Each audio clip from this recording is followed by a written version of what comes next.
Welcome to channel Raja Wali 313. Jangan lupa tekan tombol Assalamualaikum subscribe karena subscribe itu warahmatullahi gratis. wabarakatuh.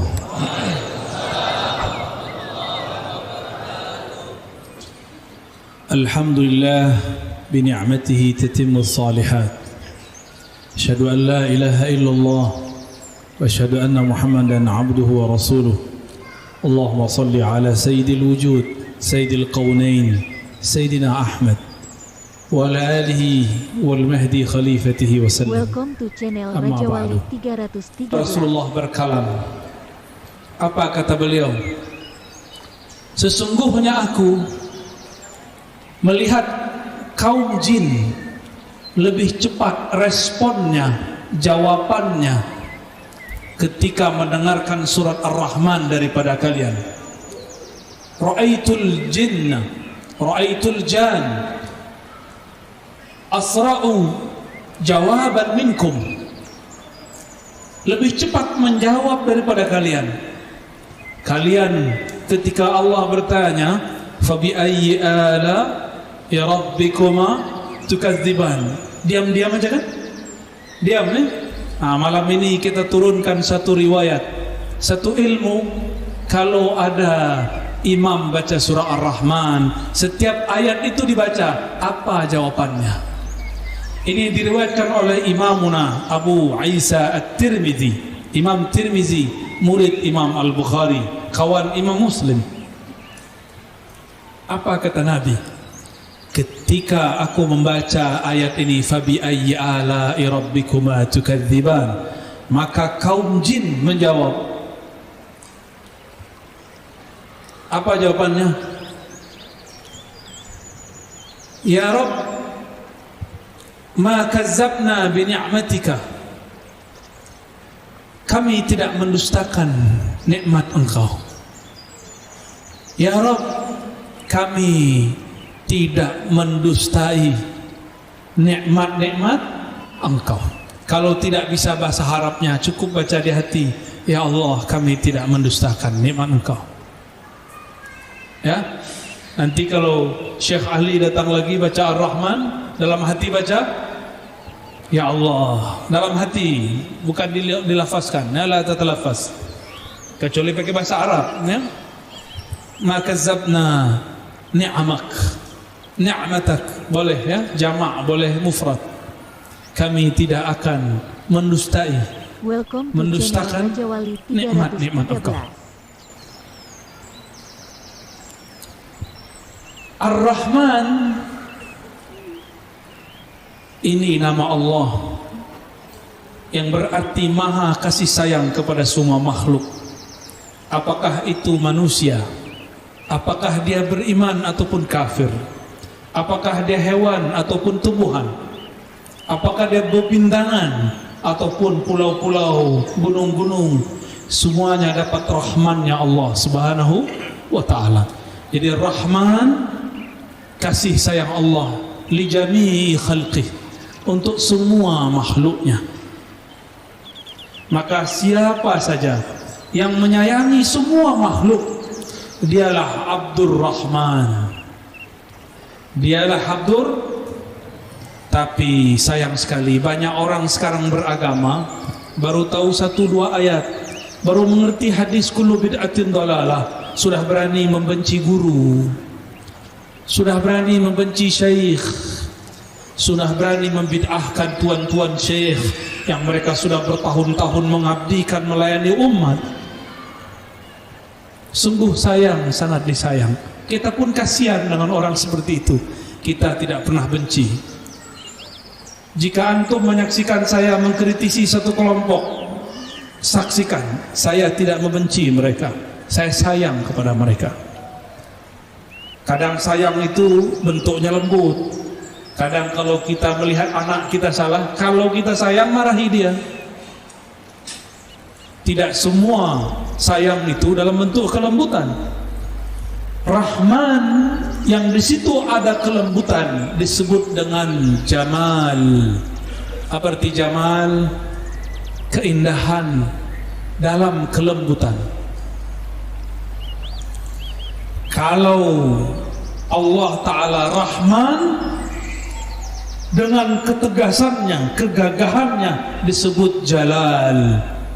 Rahmatuhu bihaibatih, rahmatnya dengan mengizharkan, menampakkan haibahnya, kehebatannya, kemurkaannya, karena dia sayang kepada kita. Maka kenalilah Ar-Rahman. Siapa yang hatinya sudah terisi nama Rahman, pasti dia sayang semua makhluk. Tapi hafiz Quran, bisa baca Quran, bencinya setengah mati kepada sesama orang Islam cuma karena beda faham, maka di kolbumu belum ada Rahman. Itulah yang dimaksud Rasulullah, la yujawiz, imannya tidak tembus, imannya tidak tembus. Dia baca Rahman, dia baca Rahim, tapi dia tidak pernah menyayangi makhluk Allah. Malulah kepada Allah. Allah memulai setiap suratnya dengan Bismillahirrahmanirrahim. Tidak ada satu surat pun kecuali ada Rahman dan Rahim. Hatta surat Taubah Allah masih sisipkan di ujung dua ayat terakhir, wabil mu'minina raufur rahim. Bedanya, jika semua surat itu langsung Allah yang Rahman dan Rahim, sedangkan di At-Taubah Allah merahmati melalui kekasihnya Rasulullah sallallahu alaihi wasallam. Wabil mu'minin, yakni Sayyidina Nabi sallallahu alaihi wasallam, raufur rahim. Inilah basmalah surat Taubah. Jadi ayat laqad ja'akum adalah basmalahnya surat Taubah. Oleh karena itu, guru kami dulu mengijazahkan, jika engkau mau umur panjang dan tahu kapan wafatmu, lazimkanlah baca laqad ja'akum 7 kali ba'da salat. Ya, mau amalkan? Ya, i'malu bih 7 marrat ba'da salah. Ya, laqad ja'akum rasulun min anfusikum azizun 'alaihi ma 'anittum harisun 'alaikum bil mu'minina raufur rahim fa in tawallaw faqul hasbiyallahu la ilaha illa hu 'alaihi tawakkaltu wa huwa rabbul 'arsyil 'azim. Orang yang baca ayat ini tiada masalah sampai kepadanya kecuali masalah itu kecil. Karena Rabbnya azim, Rabbul 'arsyil, jangankan memikul masalahmu, aras yang azim pun Allah pikul. Maka orang yang mengamalkan dua ayat ini, Allah bahagiakan hari-harinya, Allah murahkan segala urusannya. Allah tidak ridha jika hambanya susah lalu lupa kepadanya. Ciri-ciri Allah cinta seorang hamba, Allah berikan kepadanya kesenangan supaya dia tidak lupa karena kesusahan. Ciri-ciri Allah sayang kepada hamba, Allah berikan kepadanya kesusahan karena khawatir sehamba lupa karena kesenangan. Maka jangan berburuk sangka kalau terjadi pandemi corona. Siapa tahu itu jalan Allah supaya kita ingat kepada Allah. Maka dunia ini berputar terus, kadang nikmat, kadang musibah, kadang nikmat, kadang musibah. Nikmat itu diberi supaya kita tidak bersuudzon kepada Allah. Tapi orang selalu diberi nikmat, maka dia akan lupa diri kepada Allah, ghaflah.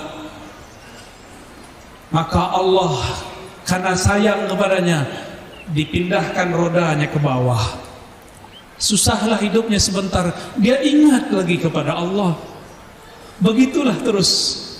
May yuridillahu bihi khairan yusib minhu. Hadis sahih Bukhari, hadisun sahih. Siapa yang Allah kehendaki kebaikan baginya, khairan itu lebih dari sekadar baik. Khairan yani akhyaruf, ahsanuh. Khairan itu yang lebih baik dari yang terbaik. Khairan itu sesuatu yang Allah pilihkan, bukan si hamba yang memilih, Allah lah yang memilihkan. Siapa yang Allah kehendaki kebaikan yang lebih baik baginya, maka dia uji, yusib minhu, maka dia sapa dia. Dan musibah ada dua. Ada bisyarr, ada bil khair. Kif madza yaqulu rabbuna wa nabluukum bisyarri wal khairi. Masya Allah. Kami uji kamu. Bala bahasa Arab artinya uji. Diombang-ambing, diaduk-aduk, perasaannya diaduk-aduk. Lawannya bukan musuh yang di luar sana, lawannya dirinya sendiri. Tersinggungkah dengan kawannya? Tersinggungkah dengan orang beda faham dengannya? Jika itu terjadi, maka dia diuji. Diuji dengan khair, juga dengan syarr, dengan kebaikan, juga dengan keburukan. Maka nikmat itu juga ujian. Sebagaimana musibah itu juga ujian. Pilih mana, Pak? Maunya yang enak-enak ya? Tak bisa. Saya mau tanya, Bapak Ibu, sayang anak nggak? Sayang anak, mau nggak anak tidak diuji? Maunya gitu ya? Maunya gitu. Oke, besok pas UAS, ujian akhir semester, nama anak kita tidak tercantum dalam daftar siswa yang diuji. Padahal Bapak Ibu sudah bayar, mau? Paham maksud saya? Kalau mau naik kelas, namanya harus tercantum sebagai orang yang diberi musibah. Bahkan kita cari-cari musibah itu ya. Sekolah itu kan musibah akal. Ya, mana yang muda-muda? Betul dek? Sekolah itu musibah akal. Nulis skripsi, meledak kepala. Alhamdulillah, saya diizinkan Allah nulis tesis untuk magister, nulis disertasi untuk S3. Hampir-hampir meledak juga. Justru saya daftar, Pak, minta diuji. Waktu kami S3, zaman-zaman kami dulu S2, ujian satu buku itu 7 kali. Waktu S3 sudah dikurangi jadi 5 kali. Kalau nama tidak muncul di daftar ujian, kita datang marah-marahi petugas. Nama saya kok nggak masuk? Kenapa manusia menuntut diuji untuk masalah akalnya? Karena dia tahu ujungnya dapat gelar doktor, LC, MA, sarjana alam gaib, SAG, SH, sarjana haul. Apa lagi? SM, sarjana mengaji Yasin. Apa lagi? Ada sarjana lain? Sarjana SR, sarjana rotib, sarjana manakib. Wah, lengkap sudah. Ini kampung, ini kota, kota Sambas, benar? Apa arti Sambas? Gak tahu? Saya juga gak tahu. Dulu waktu saya kecil saya dengar guru-guru saya cerita, guru-guru kami nulis buku. Di Sambas sana dulu ada ulama muncul, namanya Ahmad Khatib, Sambas bin Abdul Ghaffar. Saya bermimpilah, bermimpi maksudnya berangan-angan, coba kalau nanti sudah dewasa saya berkunjung ke kampung Sambas. Itu dulu umur 13 tahun. Sekarang umur saya 35 tahun, mau 36. Alhamdulillah Allah wujudkan. Alhamdulillah tadi siang kita ziarah kepada ayahanda Syekh Ahmad Khatib Sambas, Syekh Abdul Ghaffar, qaddasallahu sirrah. Kami di Pulau Jawa, di Pulau Sumatera itu punya tarekat namanya Qadiriyah wan Naqsyabandiyah. Itu asalnya yang bawa orang sini, Syekh Ahmad Khatib Sambas. Masih ada orang Sambas beramal begitu? Benar. Kok wajahnya kurang bercahaya? Insya Allah masih bercahaya. Kadang-kadang ulama itu seperti mercusuar, kata orang. Terang di jauh sana, tapi di bawahnya tidak terang. Maka saya pun berniat pulang kampung tahun ini, ke kampung saya, minimal Ramadan, ingin membersamai ayahanda dan mengisi surau walaupun cuma 10 hari, beriktikaf, bersuluk di surau, mengamalkan zikir-zikir yang dulu kita amalkan, yang diijazahkan masyayikh-masyayikh. Semoga di sini nanti ada lagi ya. Amin ya rabbal alamin. Syekh Ahmad Khatib Sambas pergi ke Makkah. Sampai di Makkah diremehkan banyak orang. Maklum, muka-muka Melayu, hidung mancung ke belakang. Ya kayak kita ini kan mancung ke belakang. Kalau ini mancung ke samping ya. Akhirnya beliau ini karena wajahnya muda, orang Melayu, jenggotnya sedikit. Ini coba lihat jenggotnya. Padahal saya lebih tua 4 tahun daripada dia. So, 4 sanawat. Lebih tua saya daripada Syekh Ali. Tapi jenggotnya, Masya Allah alaik. Dulu Syekh Ahmad Khatib Sambas, jenggotnya seperti saya, bahkan kurang. Umur 19 tahun jenggot belum ada. Paling seperti tusuk sate. Ya, kayak antum ini, ini kayak gini. Padahal umur sudah 91 ya. Syekh Ahmad Khatib Sambas belum jadi syekh, tidak diterima talaqi oleh masyayikh Arab. Terdengarlah kisah itu oleh ulama Patani, ulama Melayu dari Thailand Patani, namanya Syekh Daud Fatani, murid dari Syekh Muhammad Arsyad Al-Banjari, murid dari Syekh Abdul Samad Al-Falimbani, sekawan dengan Syekh Nawawi Al-Bantani. Maka dipanggillah Syekh Ahmad Khatib, kau belajar di sini, saya gurumu. Maka diajarlah ilmu syariat, ilmu fiqih, ilmu usul fiqh, ilmu qiraat, semua diajar. Aqidah sifat 20, aqidah Asy'ariyah Maturidiyah, mazhab Syafi'i. Setelah matang dua ilmu ini, Syekh Daud mengatakan, saya hantarkan engkau kepada guru yang cocok untukmu, namanya Syekh Syamsuddin Al-Qadiri Al-Makki.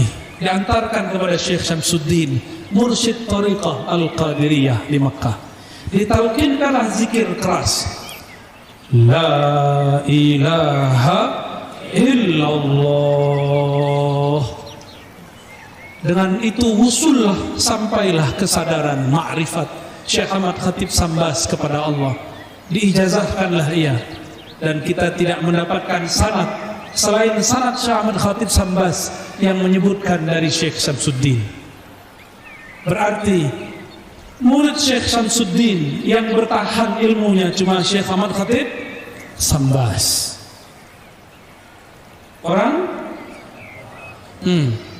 Tapi orang Sambas meremehkan zikir ini.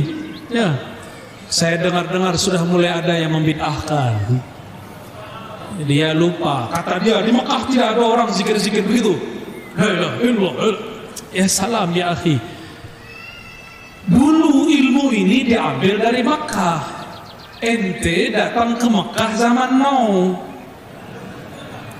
Zaman now Mekah dikuasai Al-Wahabiyah. Saudara kita, masih saudara kita, jangan benci. Wahabiyah ini sangat keras. Mereka tidak bermazhab. Mereka anti mazhab dan menganggap sufi-sufi penyembah kubur, musyrik khurafat. Kebetulan ini mantan. Dia lebih lama mantannya daripada saya. Ya. Jadi dia tanya sama saya, ya, kamu dulu kalau dengar sufi gimana? Sufi musyrik, saya bilang gitu. Oh sama. Tos dulu. Sama-sama mantan, ya. Jadi kami itu kalau melihat ada orang dulu pergi ziarah-ziarah kubur, ubadul kubur, penyembah kubur, suzon. Welcome to channel Raja Wali. Ada nggak orang Sambas sujud ke kubur? Tak ada. Orang Sambas ke kubur mendoakan ahli kubur, bukan minta ke kubur, ya betul. Kita tawassul tidak minta kepada wali, kita tetap minta kepada Allah. Kenapa sebut wali? Karena kita bersanad kepada wali. Laulal murabbi ma araftu rabbi.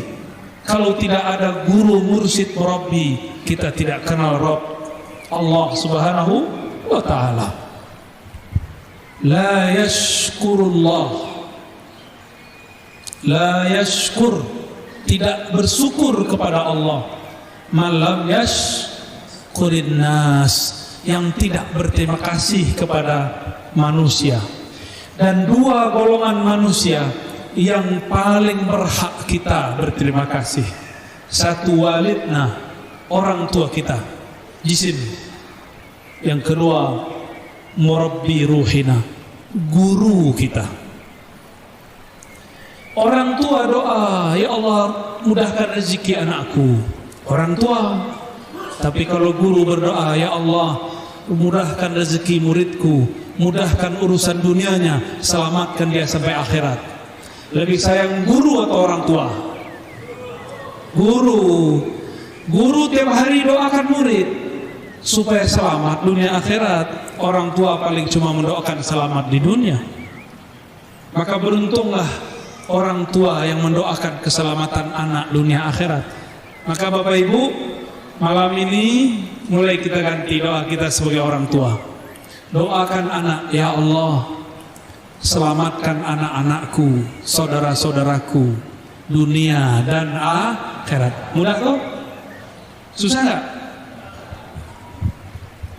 Mukmin yang dicinta Allah, mukmin yang mendoakan saudaranya. Maka disebut dalam hadis Muslim, doa paling mustajab, doaul muslim li akhihi, doaul mukmin li akhihi, doa seorang mukmin kepada saudaranya. Dan yang paling banyak mendoakan saudaranya adalah Rasulullah sallallahu alaihi wasallam. Lalu pewaris-pewaris Rasulullah sallallahu alaihi wasallam. Itulah sebabnya kenapa guru-guru mursyid diberkahi Allah, karena dia sayang kepada makhluk, dia mendoakan semua makhluk. Ya, guru-guru itu susah hatinya kalau melihat muridnya susah.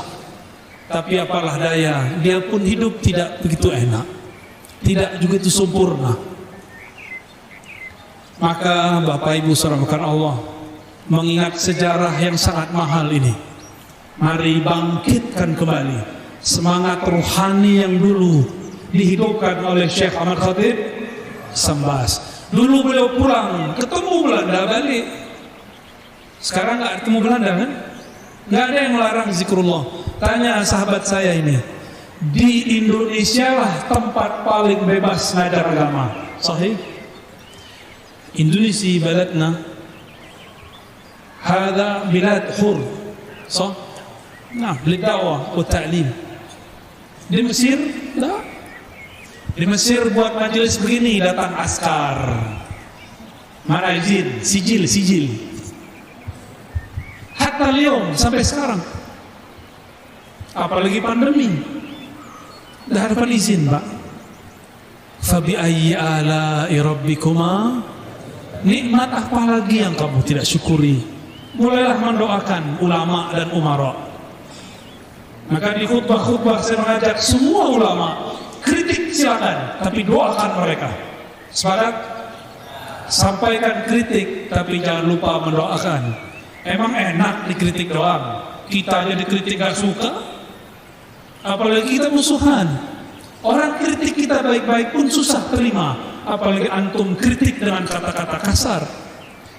Maka berkata-katalah kata yang baik, ya. Dalam hal ini saya bersyukur bertemu saudaraku-saudaraku semua, orang-orang yang mencintai Syekh Ahmad Khatib Sambas, wali min auliyaillah. Di Pulau Jawa ada Jawa Barat, ada Jawa Tengah, ada Jawa Timur, ada Banten. Di Banten ada Syekh Asmawi, bertariqat Qadiriyah, Naqsyabandiyah, jalur Syekh Ahmad Khatib. Di Jawa Barat ada Abah Anom. Abah Anom itu bahasa Melayu Syekh Muda. Di kampung saya, kalau orang dapat ijazah tarekat dia masih muda, dapat gelar Syekh Muda. Tapi saya nggak mau terima gelar itu, saya gelarnya Syekh aja. Nggak mau dapat gelar muda, sok-sok tua. Ya. Dan alhamdulillah guru saya tidak bilang kamu tidak syekh muda, kamu syekh. Dulu waktu masih umur 27 tahun diijazahkan thariqah Naqsyabandiyah oleh guru.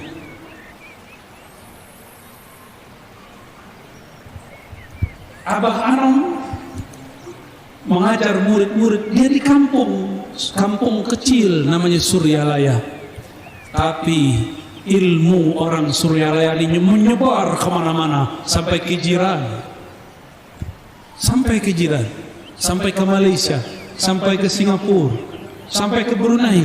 Orang berzikir dengan zikir Syekh Ahmad Khatib Sambas melalui Abah Anom. Di Jawa Tengah banyak lagi.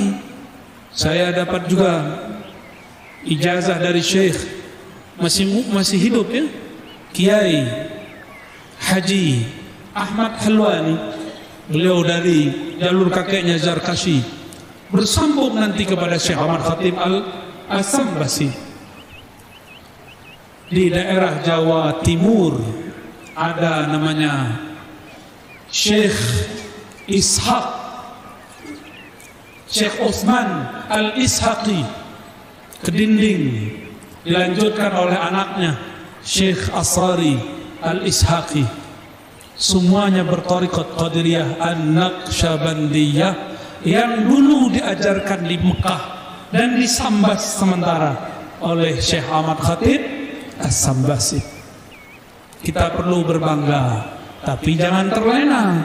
Saya ini orang Sambas, ya ente orang Sambas tahu nih. Ya sama enggak dengan Syekh Ahmad Khatib? Ya kalau enggak sama janganlah bangga-bangga dulu. Ya. Baik. Sudah ada ilham dari thariqah Al-Smartphoniyah, thariqah baru bid'ah. Kira-kira itu pengantar kajian kita malam ini, mengantarkan surat Ar-Rahman dan mengenang hamba-hamba Allah Ibadur Rahman yang bernama Syekh Ahmad Khatib Sambas. Semoga yang hadir diberkahi Allah, amin ya rabbal alamin. Saya serahkan kepada MC kalau ada yang mau didiskuskan. Yang fadhal.